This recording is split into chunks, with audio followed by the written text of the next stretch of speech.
বাউলরা foul করে, তারা বলে আমার খাজা বাবা নাকি গান গাইছে।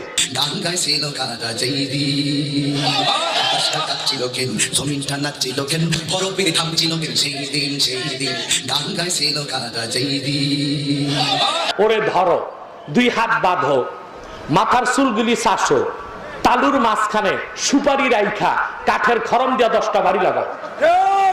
আল্লাহ দনরা সুলকে দিয়া গেলেন আল্লাহ গায়ের হইয়া, আল্লাহর দনরা সুলকে দিয়া গেলেন আল্লাহ গায়ের হইয়া, রাসূলের ধন খাজা পাইয়া, রাসূলের ধন খাজা পাইয়া, শুইয়া আছে আজ ফিরে কেউ ফিরে না, খালি হাতে খাজা তোমার দরবারে।